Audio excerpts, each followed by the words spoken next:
এই যে অনেকগুলো কামরাঙ্গা, এই যে কামরাঙ্গা একটা ছিঁড়েছে বউ, আর আমি একটা চিচ্ছি সবার থেকে বড়টা, কারণ আমি বড় তাই আমি বড়টা ছিঁড়েছি। আরো অনেকগুলো ছিঁড়েছি, এই যে আর দুটো আছে, আর অনেকগুলো ছিঁড়েছে। তো দেখো কত বড় কামরাঙ্গা, এটা খেয়ে দিবি।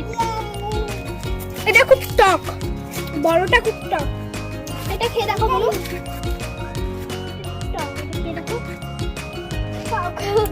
আর এটা খেয়ে দেখো, এটা মিষ্টি, এটা মিষ্টি।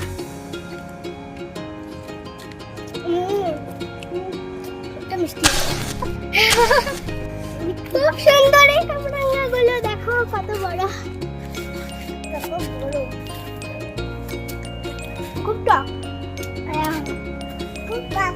গাছের মধ্যে অনেকগুলো কামরাঙ্গা ছেড়েছে, ছোট কামরাঙ্গা, বেবি কামরাঙ্গাও আছে। অনেকগুলো, দেখো কতগুলো হয়েছে, 1 2 3 4 5 6। রেখে দাও এগুলো ঝুড়ির মধ্যে, সবগুলো রেখে দাও। আরো অনেক ফল আছে।